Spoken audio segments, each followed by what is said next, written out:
Breaking news बुलेटिनच्या सुरुवातीला आपण पाहणार आहोत मंत्री उदय सामंत यांच्या बोटीला मांडवा इथं अपघात झालेला आहे। उदय सामंत यांच्या स्पीड बोटीला मांडवा इथं अपघात झाला असून चालकाचं बोटीवरचं नियंत्रण सुटल्यानं स्पीड बोट जेटीच्या खांबांना जाऊन धडकल्याचा प्रकार समोर आलेला आहे। मंत्री उदय सामंत यांच्या स्पीड बोटला मांडवा इथं अपघात झालाय। स्पीड बोटवरचं नियंत्रण चालकाचं सुटलं आणि ही स्पीड बोट जेटीच्या खांबांना जाऊन धडकली।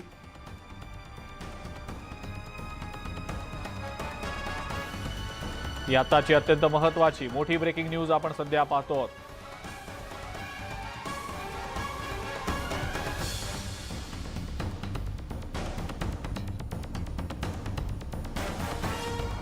मंत्री उदय सामंत यांच्या स्पीड बोटला अपघात झालाय। मांडवा इथं हा अपघात झालेला आहे।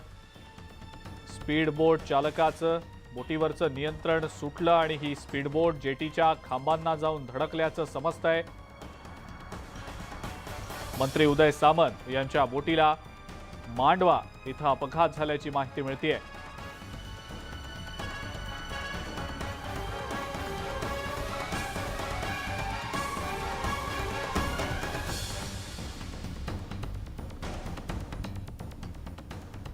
अधिक माहिती या संदर्भातली आपण जाणून घेणार आहोत। मोहन जाधव आपले प्रतिनिधी आपल्या सोबत आहेत सध्या।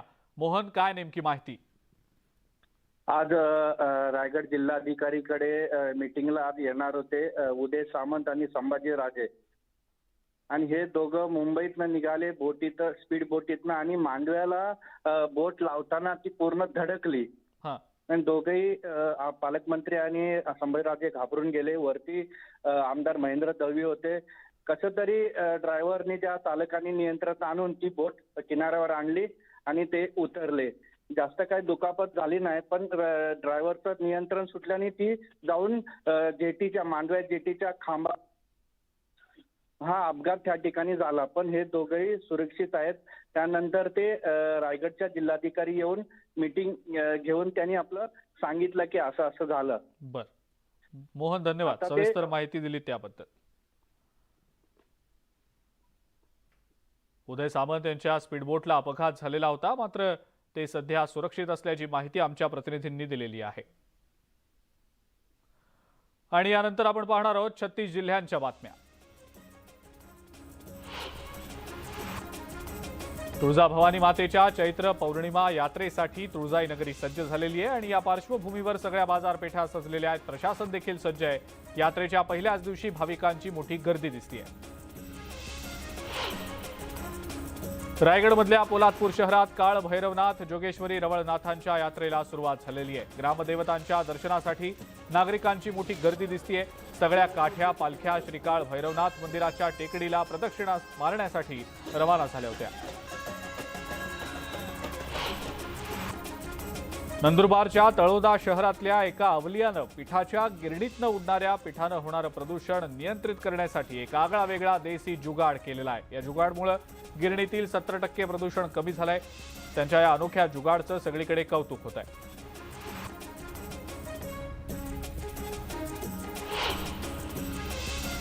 कांद्यानंतर आता कलिंगडाचे दरही कोसळलेत। करमाळा तालुक्यातल्या बिटरगाव वांगी इथल्या शेतकऱ्याला 3 क्विंटल कलिंगड विक्रीनंतर अवघे 3400 रुपयेच मिळाले। 80 पैसे प्रति किलोचा दर कलिंगडाला मिळतोय आणि त्यामुळे पदरमोड करून 4560 रुपये खर्च करून घरी परतावं लागलाय। जुन्नर तालुक्यात पुष्पावती आणि मांडवी या दोन्ही नद्यांच्या संगमावर बांधलेल्या धरणामध्ये गाळ साचलाय। धरणातला गाळ उपसा होत नसल्यामुळे ऐन उन्हाळ्यात पाण्याची कमतरता भासतीये। त्यामुळे धरणातला हा गाळ उपसा करण्याची मागणी ग्रामस्थ करतायत। साताऱ्यातल्या होळ इथं सोमेश्वर साखर कारखान्यानं सोडलेल्या मळयुक्त पाण्यामुळे नीरा नदीत लाखो मासे मृत्युमुखी पडलेत। नदीच्या पाण्याला गटाराचं स्वरूप प्राप्त झालंय आणि नागरिकांचं आरोग्य देखील धोक्यात आलेलं आहे। हजारो भाविकांचं श्रद्धास्थान असणाऱ्या कोल्हापुरातल्या बाळूमामा देवस्थान ट्रस्टचा गैरकारभार आणि ट्रस्टी नेमणुकीवरनं मोठा वाद निर्माण झालाय। या वादाचं पर्यवसान हाणामारीमध्ये झाल्याचं पाहायला मिळालंय। 2019 पासून सायकलवरून देशाच्या प्रवासासाठी निघालेला प्रतीक जाधव यानं 4 वर्षात संपूर्ण देश पिंजून काढलाय। मुंबईतल्या सर जे आर्ट कॉलेज इथं ही भारत यात्रा संपन्न होणार आहे। मुरबाडहून मुंबईच्या दिशेने जात असताना प्रतीकचं जोरदार स्वागत करण्यात आलं। बुलढाणा जिल्ह्यामध्ये तब्बल 10 कृषी उत्पन्न बाजार समितींच्या निवडणुका होत आहेत। उमेदवारी अर्ज भरण्याचा आजचा शेवटचा दिवस आहे। मात्र गेल्या 10 दिवसांपासून चिखली इथल्या कृषी उत्पन्न बाजार समिती प्रशासन बेबाकी प्रमाणपत्र देत नसल्याचा आरोप बोंद्रे कुटुंबियांनी केलाय। अकोला जिल्ह्यातले ठाकरे पक्षातले आमदार नितीन देशमुख मतदारसंघातल्या पाणी प्रश्नावरनं पुन्हा एकदा आंदोलन करणार आहेत। येत्या 10 एप्रिलपासून ते अकोला ते नागपूर पदयात्रा काढणार आहेत। आमदार देशमुख यांनी याआधी अधिवेशनात विधिमंडळ परिसरात उपोषण केलेलं होतं। माजी आमदार हर्षवर्धन जाधवांनी भारत राष्ट्र समितीमध्ये प्रवेश केल्यानंतर आता राष्ट्रवादी अल्पसंख्याक सेलचे राष्ट्रीय अध्यक्ष अब्दुल कादर मौलाना यांनी सुद्धा भारत राष्ट्र समितीमध्ये प्रवेश केलाय। तेलंगणाचे मुख्यमंत्री के चंद्रशेखर राव यांच्या उपस्थितीमध्ये हैदराबादमध्ये हा पक्षप्रवेश सोहळा पार पडलाय। बीडमधल्या माजलगाव इथल्या सहाय्यक निबंधक कार्यालयात सुविधांचा अभाव आहे। कार्यालयात नागरिकांना साधं पिण्याचं पाणी देखील मिळत नाहीये, बसायला खुर्च्या देखील नाहीयेत, त्यामुळे नागरिकांची मोठी गैरसोय होतीये। लातूर जिल्ह्यातल्या 10 कृषी उत्पन्न बाजार समित्यांच्या निवडणुकीचा कार्यक्रम जाहीर झालाय। उमेदवारी अर्ज दाखल करण्याचा आजचा शेवटचा दिवस आहे आणि त्यामुळे अर्ज दाखल करण्यासाठी मोठी गर्दी झाली आहे।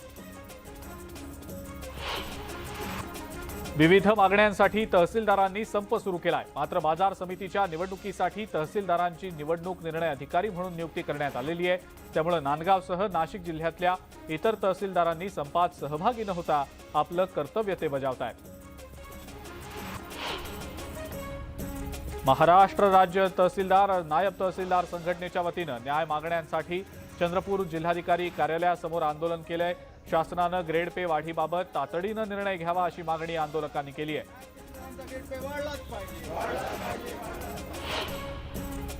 रायगडमधले तहसीलदार आणि नायब तहसीलदार बेमुदत संपावर गेलेत। वेतनातील त्रुटी दूर कराव्यात यासाठी आंदोलन पुकारण्यात आलं। आंदोलकांनी जिल्हाधिकारी कार्यालयाबाहेरही निदर्शनं केलेली आहेत।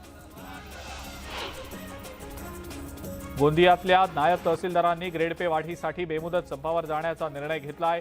ग्रेड पे वाढीसाठी महाराष्ट्र राज्य तहसीलदार नायब तहसीलदार संघटनेनं काम बंद आंदोलन पुकारलंय।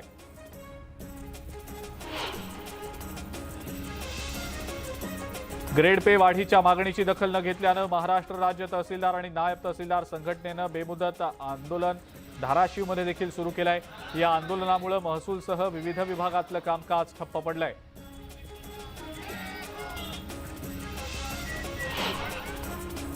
जालना ते छत्रपती संभाजीनगर महामार्गावरील खड्ड्यांमध्ये झाडं लावून प्रहार संघटनेच्या वतीनं प्रशासनाचा निषेध करण्यात आलाय। 8 दिवसात रस्त्याचं काम सुरू न केल्यास अधिकाऱ्यांच्या तोंडाला काळं फासू असा इशारा नागरिकांनी दिलाय।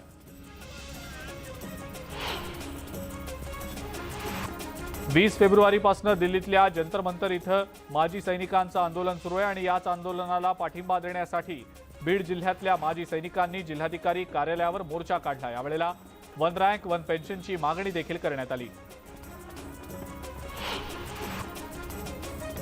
गोंदियातल्या वडसा कोहमारा मार्गावर अर्जुनी शहराबाहेर विचित्र अपघात झालाय। कार अनियंत्रित झाल्यानं हा अपघात घडला। या अपघातात एकाचा मृत्यू झालाय तर एक जण गंभीर जखमी झालाय। पुण्यातल्या बालगंधर्व रंगमंदिर चौकामध्ये स्पर्धा परीक्षांची तयारी करणाऱ्या विद्यार्थ्यांनी आंदोलन केलंय। आयोगानं टायपिंग स्किल टेस्ट ही राज्य परीक्षा परिषदेच्या नियमानुसारच घ्यावी अशी मागणी आंदोलक विद्यार्थी करतायत। नंदुरबारच्या शासकीय औद्योगिक प्रशिक्षण संस्थेच्या वसतिगृहातल्या विद्यार्थ्यांनी ठिय्या आंदोलन केलंय। वसतिगृहातील पाण्याची समस्या, अस्वच्छता, सुरक्षेच्या मुद्द्यांवरनं विद्यार्थी आक्रमक झालेत। लेखी आश्वासन मिळेपर्यंत आंदोलन सुरूच ठेवण्याचा निर्णय विद्यार्थ्यांनी घेतलाय। अकोल्यातल्या नायब तहसीलदार आणि तहसीलदार संघटनांच्या वतीनं धरणे आंदोलन करण्यात आलं। तहसीलदारांचं ग्रेड पे वाढवण्याच्या मागणीसाठी हे काम बंद आंदोलन पुकारण्यात आलेलं आहे। जामनेरमधल्या नेरीमध्ये कापसाला 12,000 रुपये दर मिळावा या मागणीसाठी शेतकऱ्यांनी रास्ता रोको केला। यावेळेला शेतकऱ्यांनी जोरदार घोषणाबाजी करत महामार्ग काही काळासाठी अडवून धरला होता। ग्रेड पे वाढवून मिळावा या मागणीसाठी धुळ्यातल्या नायब तहसीलदारांनी बेमुदत काम बंद आंदोलन पुकारलंय, तर तहसीलदार संपावर गेल्यानं प्रशासकीय कामकाजावर परिणाम झालाय. सर्वसामान्य नागरिकांना याचा फटका बसतोय.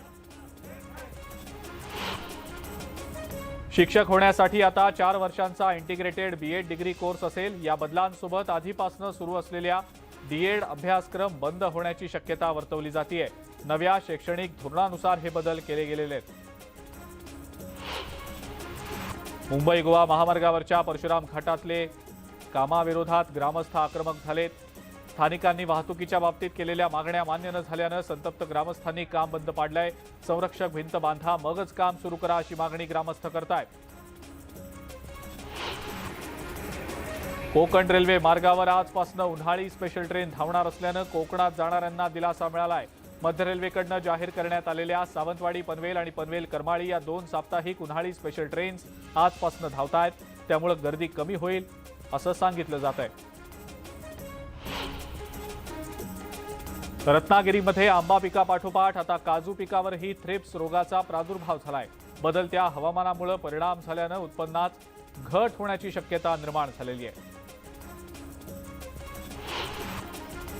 लातूरच्या निलंगा तालुक्यातल्या मांजरा नदीवरचा पूल धोकादायक बनलाय. एका वृद्ध महिलेचा तोल जाऊन तिचा पाण्यामध्ये बुडून दुर्दैवी मृत्यू झाला. त्यामुळे तातडीनं या पुलाची दुरुस्ती करावी अशी मागणी स्थानिक करतायत. काँग्रेस राष्ट्रवादीमध्ये मुख्यमंत्री आणि उपमुख्यमंत्री राहिलेले दिग्गज नेते त्यांनी रिक्षावाल्याच्या हाताखाली काम करायचं का असा सवाल ठाकरे गटातले अरविंद सावंत यांनी केला. मुख्यमंत्रीपदासाठी शरद पवारांनीच उद्धव ठाकरेंना गळ घातल्याचंही त्यांनी नमूद केलं.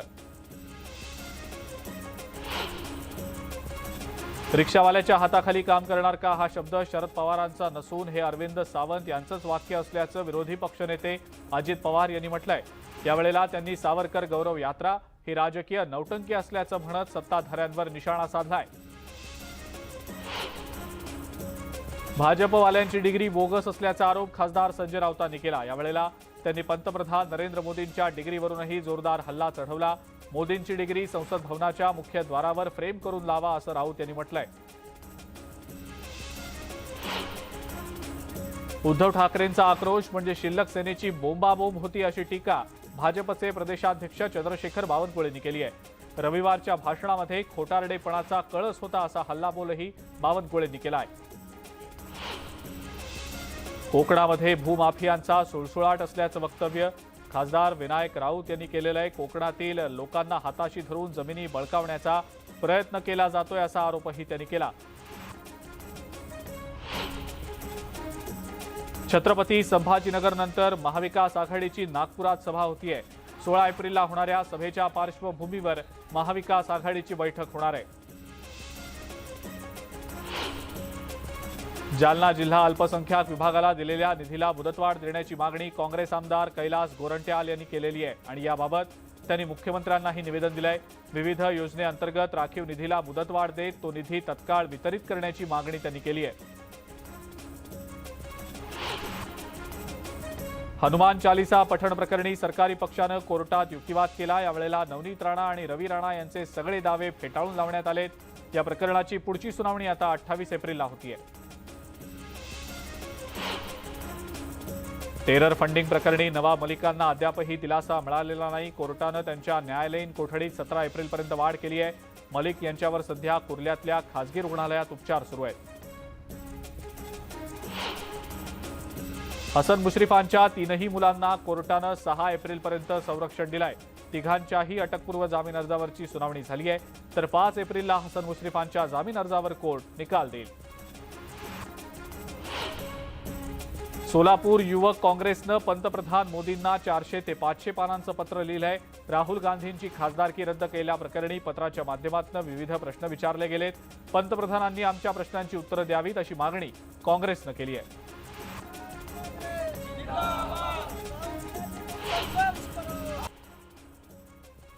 वडील आपलं लग्न करून देत नसल्याच्या कारणावरनं मुलानंच वडिलांची हत्या केल्याचा प्रकार बुलढाण्यातल्या जळगाव जामोदमध्ये घडलाय.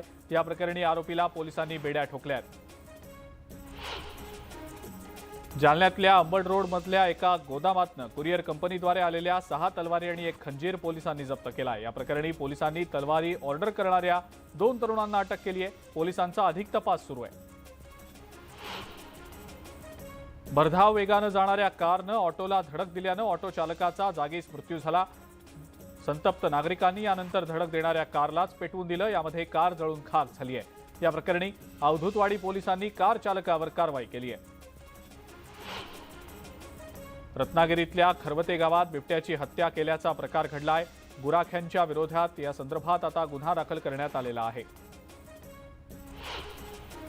बारामतीच्या वडगाव निंबाळकर परिसरातल्या नीरा नदीमध्ये मळी मिश्रित केमिकलयुक्त पाणी सोडलं जात आहे आणि यामुळे नदीतल्या शेकडो टन माशांचा मृत्यू झालाय. या नदीपात्रात मृत माशांचा खच पडला असून नागरिकांचं आरोग्य धोक्यात आलेलं आहे. चिकलठाणा विमानतळाच्या भिंतीजवळ महिलेचा अर्धनग्न आणि हात बांधलेल्या अवस्थेत मृतदेह आढळल्यानं खळबळ माजली. या महिलेवर अत्याचार करून तिची हत्या झाल्याचा आरोप नातेवाईकांनी केलाय. शहरातल्या MIDC सिडको पोलीस ठाण्यामध्ये हत्येचा गुन्हा दाखल करण्यात आलेला आहे. पुणे बंगळुरू राष्ट्रीय महामार्गावरनं कार कोसळून महिला चालक जखमी झालेली आहे. चालवत असलेल्या कारवरचं नियंत्रण सुटल्यानं हा अपघात झाला. या अपघातात गाडीचं मोठं नुकसान झालंय.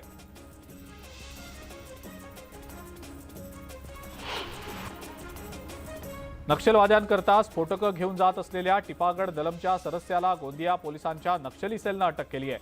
कारवाईमध्ये मोठ्या प्रमाणावर शस्त्रसाठा जप्त करण्यात आलेला आहे. वीज पुरवठा वारंवार खंडित होत असल्याच्या रागातनं वीज कर्मचाऱ्याला मारहाण केल्याची घटना बुलढाण्यातल्या जळगाव जामोदमध्ये घडलेली आहे. वीज कर्मचाऱ्यानं याबाबत तक्रार करताच ग्राहकानं कर्मचाऱ्याच्या विरोधात विनयभंगाची तक्रार केली. त्यामुळे आता वीज कर्मचारी आक्रमक झाले.